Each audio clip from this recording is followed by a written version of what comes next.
What if everything you think you know about good people and bad people is wrong? What if the world is not divided into monsters and saints, but instead, every human heart carries both a seed of darkness and a spark of light, and the most extreme conditions simply peel away the surface, revealing what has always been there? And what if the most terrifying truth is this? In the darkest place on earth, surrounded by cruelty, starvation, death, and despair, some of the most genuine acts of kindness came from people you would least expect. And some of the most painful betrayals came from those who wore the same prisoner uniform. If this unsettles you, it should. Because the question Viktor Frankl forces us to ask is not, who are the good people? The real question is, which part of us wins when everything else is stripped away?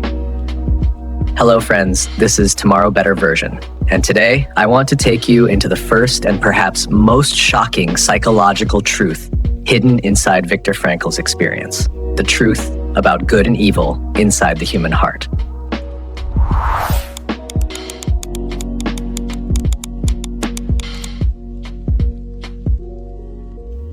Before we continue, if you find meaning in this kind of deep, life-changing content, please consider subscribing so the channel has more motivation to bring you powerful videos like this. Now, let's begin. When most people think of concentration camps, they imagine a clean separation. Guards are the villains, prisoners are the victims. But the reality Frankl discovered is far more complex and far more uncomfortable. In the camp, moral categories did not fall neatly along uniforms, nationalities, or roles. Humanity did not divide into two opposing armies. Instead, it split into two different races, the race of decent people and the race of indecent people. And these two races existed everywhere, among guards, among prisoners, among officers, among laborers. In the camp, he saw guards who beat prisoners mercilessly for the smallest mistake. But he also saw guards who quietly tucked a small piece of bread into a prisoner's hand, knowing it meant going hungry themselves. He saw prisoners who stole, manipulated, or betrayed the weak just to survive another day. Prisoners who treated their fellow captives with more cruelty than the SS guards themselves.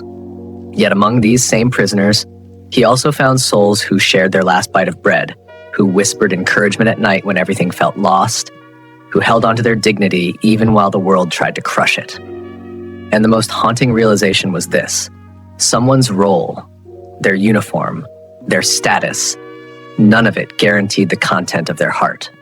A guard could be kind. A prisoner could be cruel. A human being could choose to go either way.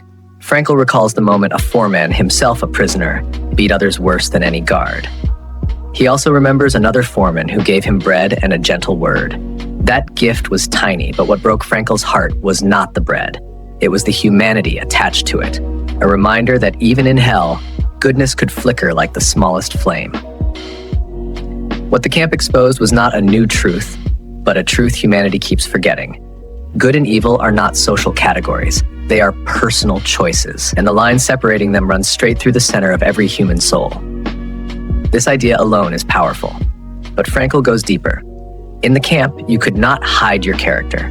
There was no social mask left, no job title, no wealth, no reputation to lean on. When starvation, cold, humiliation, fear, and exhaustion tore away the outer layers, what remained was the raw truth of a person's spirit. In those conditions, the small differences became visible. Who would share? Who would betray? Who would step on another? Who would lift someone up? Who would become hardened? Who would remain gentle? The camp revealed something devastating. Adversity doesn't create character, it exposes it. And yet, within that exposure lies a rare freedom.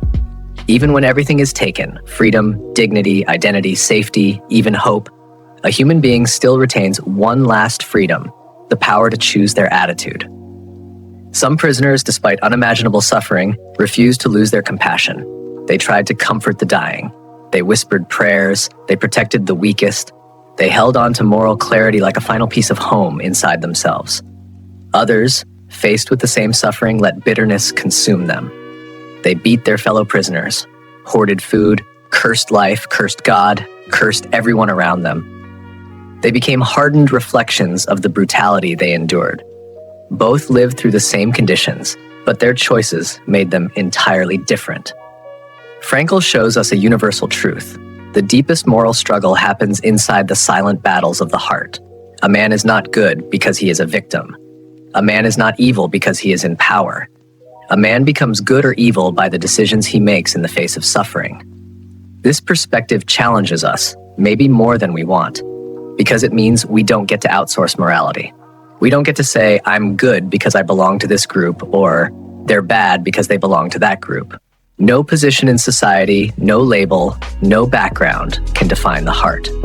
The camp proved that goodness can exist in the most unexpected places, and cruelty can rise in the most familiar ones. And here's where Frankl's insight hits the hardest.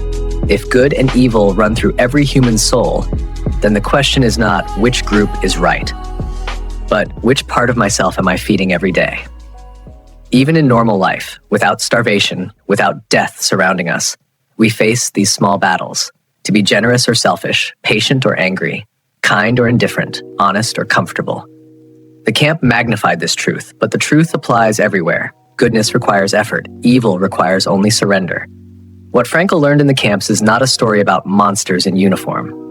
It is a story about the daily decisions that shape a human soul, whether in a prison, a workplace, a home, or an ordinary life. And maybe the most important lesson of all is this. Even when life takes everything from you, it cannot take away your ability to choose who you become. Before we move on, I'd love to hear your thoughts. If you had to choose one belief to hold on to in the darkest moment of your life, which would you choose? A. People become good or bad because of circumstances. B. People always have a choice, even in suffering. Comment A or B below. Liberation is a beautiful word, but Viktor Frankl shows us that when freedom finally arrives after years of terror, starvation, humiliation, and fear, it does not come wrapped in joy. It comes quietly, almost awkwardly, like a stranger knocking on a door you once prayed would open, but now barely recognize. The day the camp gates opened, prisoners did not erupt in celebration. They walked out slowly, limping, exhausted, unsure of how to feel. They looked around with suspicion, as though freedom were another trick life was playing on them. They had dreamt of this day for years, yet when it came, they could not feel it. Frankl describes this psychological numbness as a kind of depersonalization. Life felt unreal, like walking inside a dream. Meadows filled with flowers looked beautiful, but beauty no longer stirred the heart. A rooster's bright feathers sparked the first fragile flicker of joy, but even that vanished quickly. These men had spent too long surviving, too long suppressing every emotion to stay alive. The ability to feel had died long before their liberation, and now they had to relearn it from the beginning. The mind lagged behind the body. The body rushed into freedom, eating ravenously, speaking endlessly, releasing years of pressure in a flood of words and hunger. But the mind was still trapped behind barbed wire, cautious, slow, afraid to believe that the nightmare was truly over. Many freed prisoners felt ashamed of their numbness, whispering to one another, "Were you pleased today?" And the painful truth was always the same. No, not yet. Only later, sometimes days later, did emotion break through. Often unexpectedly, like when Frankl walked alone through open fields, heard the larks singing, saw the sky stretch endlessly above him, and suddenly dropped to his knees. In that moment, something inside finally broke open. Gratitude. Awe. The fragile beginning of healing. But freedom carried dangers of its own. Frankl explains that sudden psychological decompression can twist the human spirit. Those who suffered deeply sometimes emerged with a brutality they had absorbed in the camp, now using their freedom as a license to harm others. A man who had lost his wife and children might justify cruelty by saying, "Hasn't enough been taken from me?" Pain easily turned into bitterness, and bitterness into vengeance. It took time, guidance, and compassion to remind them that no amount of suffering grants permission to do wrong. Then came the bitterest shock of all, returning home only to find that life had not waited for them. Some prisoners returned to destroyed families, empty houses, streets full of indifference. The world said, "We didn't know, we suffered too," and it felt like a slap. For some, the person they had survived for, the one they clung to in their imagination to stay alive, was no longer there. This was the deepest wound. This was the disillusionment no one was prepared for. And yet, Frankl writes, even the psychological aftershocks, the numbness, the bitterness, and the pain of return, all of it can eventually be transformed. Slowly, step by step, a person can learn to feel again, to trust life again, and to rediscover the quiet, sacred truth that even after unimaginable suffering, meaning is still possible, and a new beginning can still emerge. Viktor Frankl's greatest contribution to psychology began long before he stood in front of patients or wrote a single book. It began in the darkest silence of the concentration camps, where he saw a truth more powerful than fear, hunger, or death. Those who had a meaning to hold on to, even a small one, were the ones who endured. In that place where humanity was stripped to its core, Frankl discovered that the strongest force within the human soul is not pleasure, not power, not survival instinct, but the will to meaning. Logotherapy is built on this simple yet profound insight. Life is never meaningless, even when suffering is unavoidable. Meaning is not something abstract or philosophical. It is practical, concrete, deeply personal. It is the reason someone wakes up in the morning. It is the why behind every how. And when a person loses their sense of meaning, they are not merely sad, they become empty, lost, and vulnerable to despair. Frankl called this inner emptiness the existential vacuum, a silent void that modern life often makes even worse. When traditions fade, when instincts no longer guide us, when society gives us endless options but no direction, many people don't know what they want. They only follow what others do, conformism, or do what others tell them to do, totalitarianism. The result is boredom, restlessness, depression, addiction, and a quiet, unspoken crisis of the soul. Logotherapy does not look backward to childhood or unconscious drives. It looks forward, to the future, to responsibility, to what life is asking of you. Frankl says the question isn't, what is the meaning of life? But what is life demanding from me right now? Meaning is not discovered in theories. It is revealed in action, in love, and in the attitude we choose towards suffering. Meaning can be found in three ways: through purposeful work or contribution, through experiencing truth, beauty, or loving another person, and through the dignity with which we bear unavoidable pain. Even when life takes everything away, it still leaves us one freedom, the freedom to choose our response. This is where meaning hides, in the inner decision no one can take from us. Frankl used logotherapy to help patients break out of destructive thought cycles, not by analyzing their past, but by awakening their will to meaning. Many people who came to him were not sick, but spiritually empty. They didn't need medication, they needed a reason to live.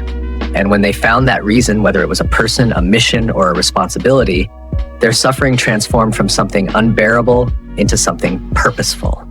This is why Frankl insists that humans do not thrive in comfort. They thrive in meaningful tension, the gap between who they are and who they must become. The aim is not a peaceful, intentionless life, but a life pulled toward a purpose. That stretch, that striving is what keeps the human spirit alive. Meaning is not given to us, it is chosen. And once chosen, it becomes the force that helps us rise above circumstances, endure suffering, and transform even the darkest moments into a source of strength. Among the many truths Viktor Frankl discovered in the concentration camps, perhaps the most heartbreaking yet liberating one was this: suffering, love, and responsibility are not separate forces. They are intertwined threads that shape the deepest layers of human meaning. In the most brutal conditions on Earth, Frankl witnessed how people who lost everything still held on to a kind of inner strength that could not be taken from them. And that strength, he realized, came from how they related to their pain, whom they loved, and what they felt responsible for. Suffering, in Frankl's view, is not automatically meaningful. It becomes meaningful only when a person chooses a dignified attitude toward it, when the suffering is unavoidable and one still decides to face it with courage.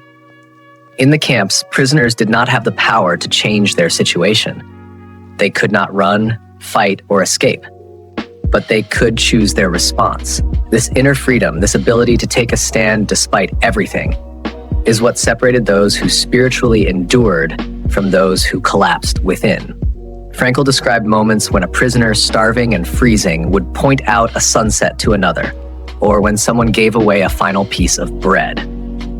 These gestures were not signs of weakness, but proof of humanity's capacity to rise above the brutality of fate. Suffering revealed character because it stripped away everything superficial.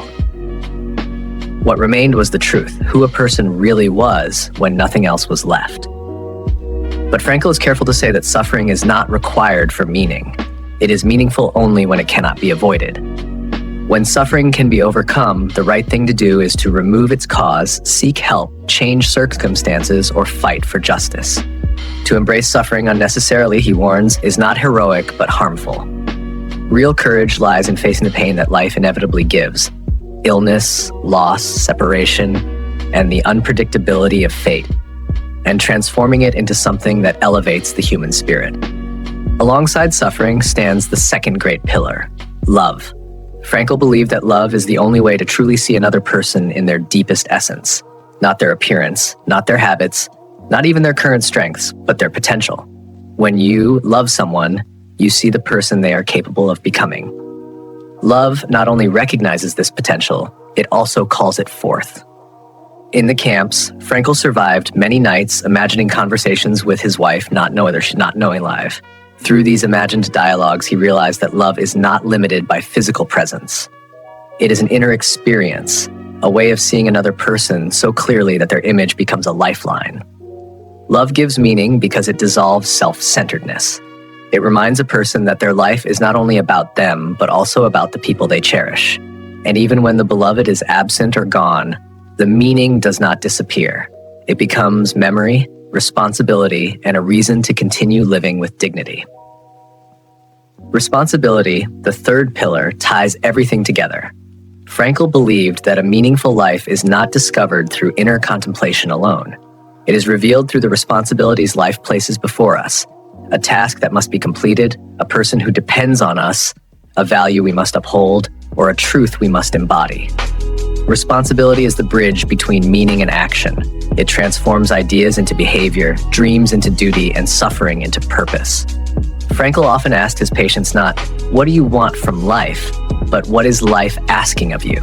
This question shifts the entire orientation of a person's existence.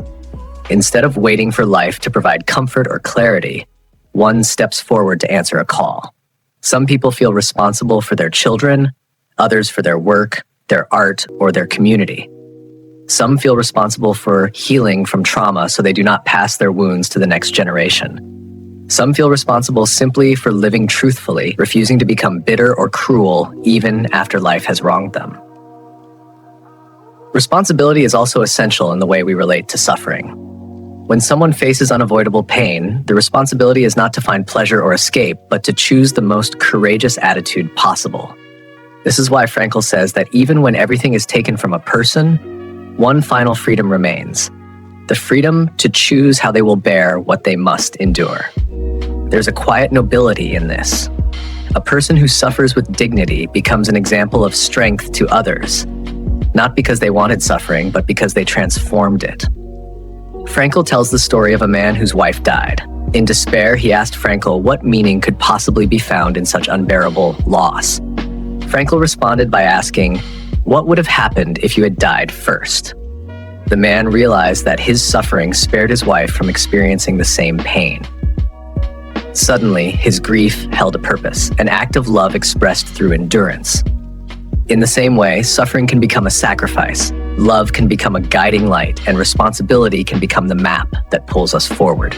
These three elements, pain, love, and duty, are inseparable. They shape who we become.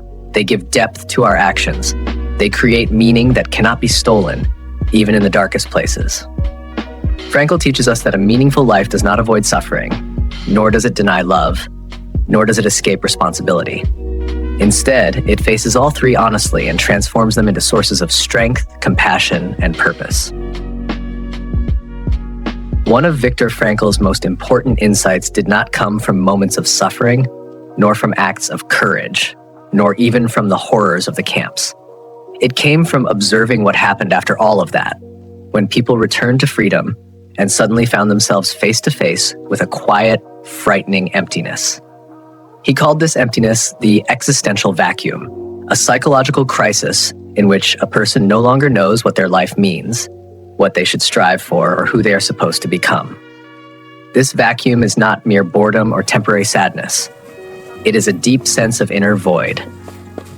the feeling that life has lost direction, purpose, or significance.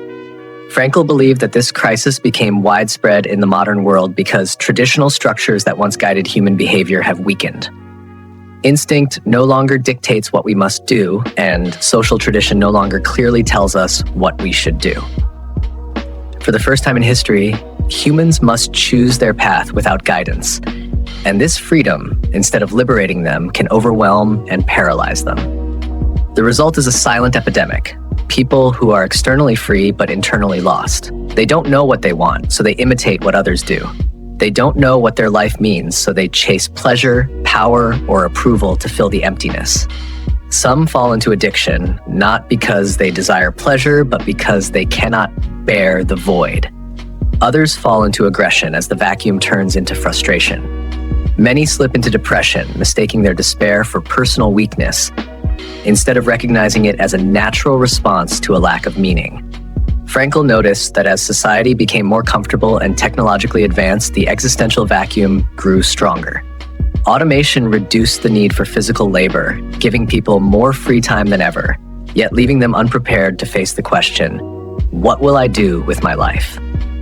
Even weekends became dangerous. He called this the Sunday neurosis, the wave of depression that hits when the busyness of the week ends and a person suddenly confronts the emptiness they have been avoiding. But Frankl insists that the vacuum is not a hopeless condition. In fact, it is the starting point of all personal transformation. The void is a signal, a message that life is asking you to search deeper, grow further, and choose consciously rather than instinctively. Meaning does not fall into your hands. It must be discovered, created, or embraced. And according to Frankl, people find meaning in only 3 ways: through purposeful work, through deep love and connection, or through the courage with which they face unavoidable suffering. The existential vacuum becomes dangerous only when a person tries to escape it instead of listening to it. If they numb it with entertainment, drown it in pleasure, or silence it with busyness, they miss the opportunity for growth. But when they have the courage to ask, what is life demanding of me right now, the emptiness becomes a doorway into clarity. Frankl's message is simple but powerful. The vacuum is not the end. It is the beginning. An invitation to step into a more meaningful, intentional, fully lived human life. Among all the contributions Viktor Frankl made to psychology, perhaps nothing is more surprising and more distinctly Frankl than the 2 techniques he developed to free people from fear, anxiety, and self-focused suffering: paradoxical intention and de-reflection. They are simple, almost disarmingly so, yet powerful enough to break cycles that years of conventional therapy often failed to touch. Frankl believed that many emotional struggles don't come from trauma alone, but from the way we respond to our inner experience. When we fear something intensely, we begin to anticipate it. And the more we anticipate it, the more power it gains over us. A person who fears sweating begins to sweat even more. Someone terrified of stuttering becomes unable to form a sentence. A person desperately trying to fall asleep lies awake all night. Frankl called this spiral anticipatory anxiety, and he understood it not as weakness, but as a human reflex. The mind tightening around the very thing it wants to escape. To break this cycle, he proposed a counterintuitive but brilliant solution. Instead of running from the fear, turn around and face it deliberately. This is paradoxical intention, asking the patient to will the very thing they fear. If someone fears blushing, Frankl would tell them, tonight, try to blush as intensely as you can. If someone fears trembling, he would say, do your best to tremble even harder. Strangely, the moment a person stops resisting, the fear loses its grip. The cycle collapses. Without the tension of avoidance, the symptom often fades on its own. Frankl's patients were stunned. After years of suffering, relief came not from fighting, but from releasing control. Humor plays a quiet role here. By exaggerating the feared behavior, the person creates a small space of distance between themselves and the anxiety. They become able to observe the fear rather than drown inside it.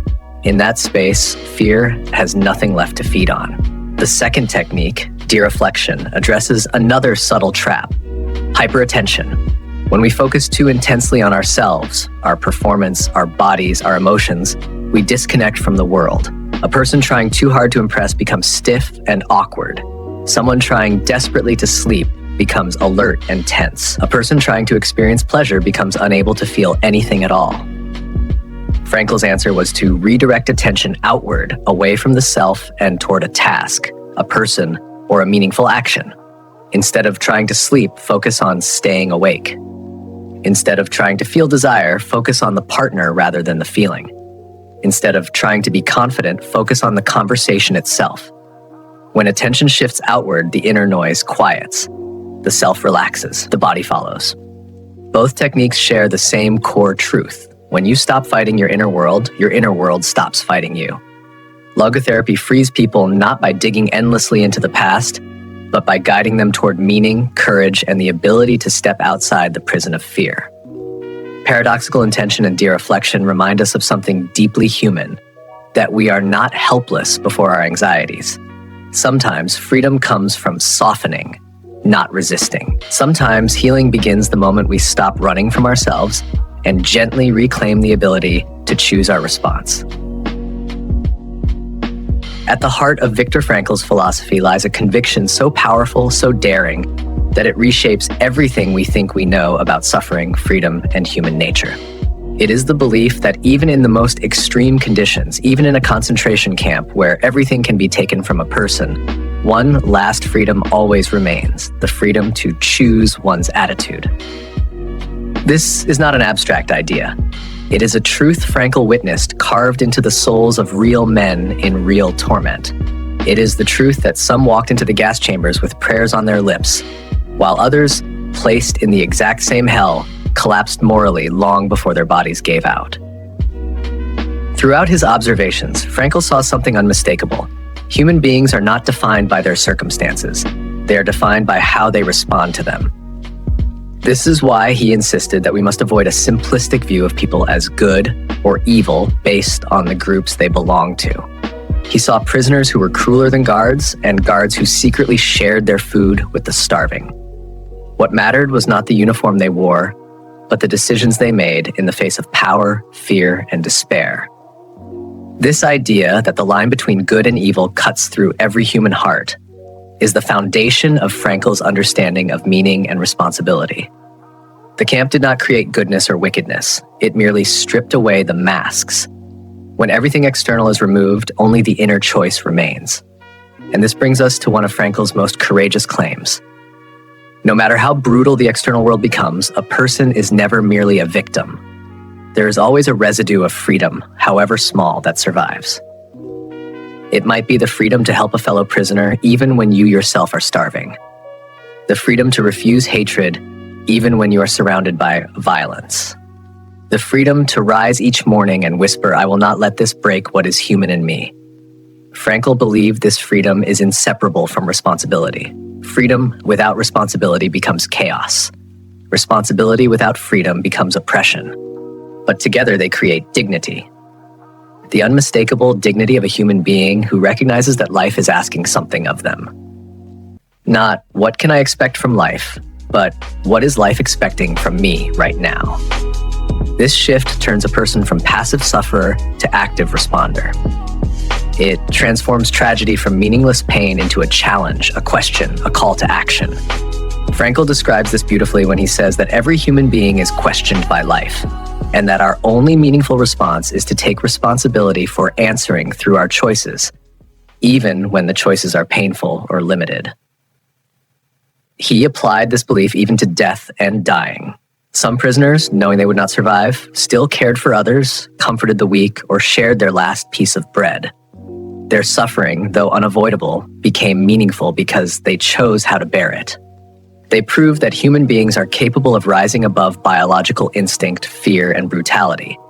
They demonstrated that meaning can be found not only in joy or achievement, but also, and sometimes most profoundly, in suffering that cannot be avoided. Frankl pushed this idea even further in his work as a therapist. He saw that many modern people suffer not from trauma alone, but from an absence of meaning, a sense of existential emptiness that leaves them without direction. And yet, even this vacuum is not fate. It is simply a sign that life is waiting for them to choose a path, to commit to something beyond themselves, to live for someone or something greater. Meaning, in Frankl's view, is never invented. It is discovered through action, through love, through courage, and through the mindset with which we face hardship. But meaning always comes with responsibility. Each person must interpret their own life, choose their own values, and become answerable for their own existence. Even suffering cannot relieve someone of this responsibility. In fact, suffering often makes the question more urgent. When you cannot change the situation, you must change yourself.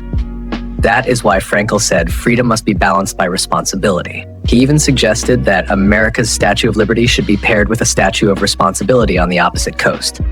Because if freedom is the side that allows us to choose, responsibility is the side that demands we choose well. For Frankl, this is what makes human beings unique. We are not bound entirely by biology, psychology, or circumstance. We can rise above them. Even a person who is mentally ill or physically incapacitated keeps a core of dignity untouched by illness, a core that allows them to remain human, capable of choice, capable of meaning. His message is uncompromising but deeply hopeful. Man is not a thing, a machine, or a puppet. Man is a being who decides. And every moment, even the darkest, offers us the chance to decide what kind of person we will be. This is why Frankl insists that humans are never just victims. Circumstances may wound us, imprison us, or take nearly everything from us. But the last freedom, the freedom to choose our attitude, remains ours. And in that freedom lies the power to redeem suffering, reclaim purpose, and rise again as someone stronger, deeper, and more alive than before. Meaning is not what happens to us. Meaning is how we answer. In the end, as we step back from Viktor Frankl's journey and the immense landscape of human suffering he witnessed, what stays with us is not the horror, nor even the tragedy, but a quiet, unwavering truth about the human spirit. Frankl shows us that even when everything is taken away, our home, our freedom, our identity, our future, there is still something that cannot be stripped from us unless we surrender it ourselves. It is the power to choose who we are in the face of what happens to us. This is a truth easy to forget in our world today, where challenges come not from barbed wire and starvation, but from pressure, uncertainty, anxiety, and the invisible weight of expectations. Yet the principle remains timeless. Life is less about what it does to us, and more about how we respond to what it gives. And each response, each small inner choice, shapes the meaning of our existence. Frankl's message is not comforting in the traditional sense. It does not say that suffering can be avoided or that hardship is a mistake. Instead, it argues that suffering is a part of life's fabric, and meaning is woven through our willingness to face it with dignity, courage, and a direction beyond ourselves. When we can no longer change the situation, we are challenged to change ourselves, to grow into someone capable of holding pain without becoming bitter, capable of enduring loss without losing compassion, capable of taking responsibility even when the world feels unfair. In today's world, this lesson feels more relevant than ever. Many people feel lost not because life is too hard, but because it feels empty. They search for comfort, but not purpose, for distraction, but not direction. Frankl reminds us that meaning is not found by avoiding discomfort, but by moving toward what matters. Loving deeply, contributing sincerely, creating something worthwhile, or standing bravely for a truth we believe in. Every day gives us small moments to choose who we are, whether to be kinder, more patient, more honest, more responsible, more resilient. These choices, repeated quietly, shape the story of our lives. And so the real invitation is this: don't wait for life to become easier before you start living with purpose. Meaning is built in the way you show up today, in how you love, how you endure, how you rise after falling. You are not defined by what happened to you. You are defined by the way you decide to walk forward. Before you go, I'd love to hear your reflection. In your own life right now, what is one challenge that you feel is asking you to grow into a stronger version of yourself? Share it gently in the comments. Your insight may help someone else feel less alone. And if you found value in this video, please consider subscribing to the channel so we have more motivation to bring you meaningful content next time.